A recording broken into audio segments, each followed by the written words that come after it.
कि जन्माद्यस्य यतोऽन्वयादितरतः चार्थेषु विज्ञस्वराट् तेने ब्रह्मविधाय आदिकवये मुह्यन्ति सूरयः तेजो वारिमृदां यथा विनिमयो यत्र त्रिसर्गो मृषा धाम्ना स्वेन सदा निरस्तकुहकं सत्यं परं धीमहि। हम लोग भागवत कथा के प्रथम स्कंद में प्रवेश कर रहे बंधु। आज व्यास जी ने जब भागवत कथा का जब मंगलाचरण किया है ना, तो यहाँ सत्य से वंदना करी प्रभु की। मैंने आपको कल भी बताया था कि भगवान सत्य हैं, तो सत्य को क्या करना है? सत्यम परम धीमहि। सत्य को क्या करना है? धारण करना है। धीमहि का अर्थ होता है धारण करना। सत्य क्या है?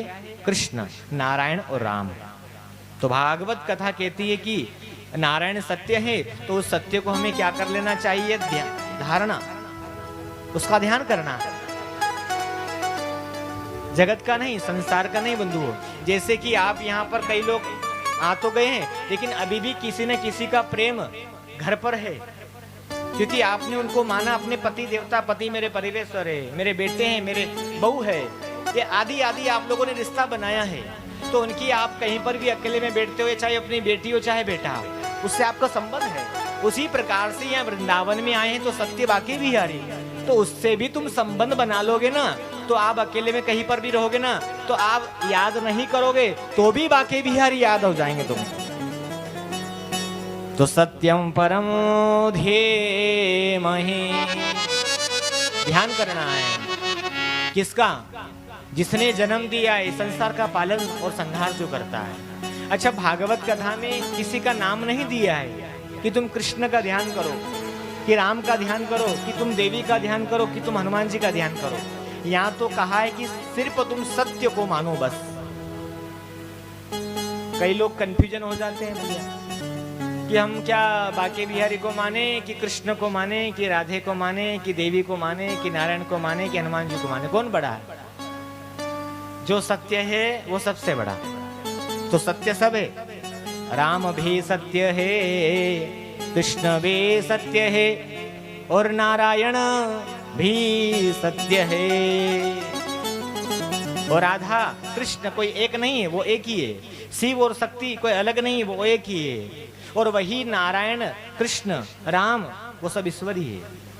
किसी को नारायण अच्छे लगते हैं तो किसी को कृष्ण, भाई बाकी बिहारी को किसी को, जो बाकी बिहारी वो नारायण ही है। कई लोग कंफ्यूजन हो जाता है, वो नारायण तो अलग हो गए, वो राम अलग है, वो धनुष बाण वाले अलग है, कृष्ण वो बांसुरी वाले अलग है। हम किसको माने? जो आपको अच्छा लगे बंधु। जैसे आपको अलग अलग साड़ी पहनना कैसी लगती है? साड़ी तो सबने पहनी है, लेकिन कलर सबको अलग अलग पसंद है। तो भैया किसी को राम अच्छे लगते हैं, तो किसी को कृष्ण, तो किसी को बाकी बिहारी, तो किसी को राधे रानी। वो है, एक ही है। तो एक को मानना है और सबको पूजो। ब्रह्म एक ही है। तो भागवत कथा कहती है एक में आस्था रखो और पूजो सबको।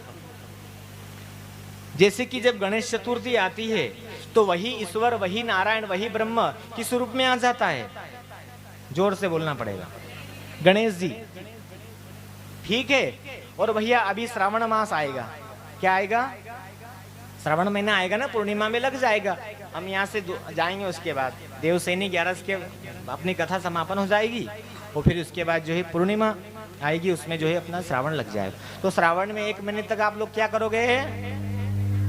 शिव जी की जो है प्रार्थना करोगे आप, शिव जी को आप लोग जल चढ़ाओगे। तो वही ब्रह्म श्रावण मास में क्या बन करके आया?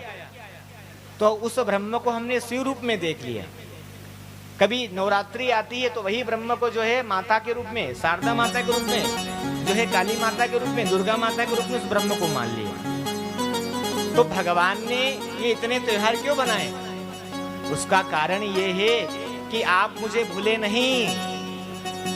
कभी गणेश तो कभी राम तो कभी कृष्ण, कभी शिव तो कभी देवी तो कभी हनुमान जी। ये देख करके ब्रह्म की याद बनी रहे, इसलिए भागवत कथा में कहा सत्यम परम धीमहि, सत्य को ध्यान करना। और हम लोग आज क्या कर रहे हैं? वृंदावन में बैठ करके बाके बिहारी, उस ब्रह्म को बाके बिहारी के रूप में दर्शन कर रहे हैं।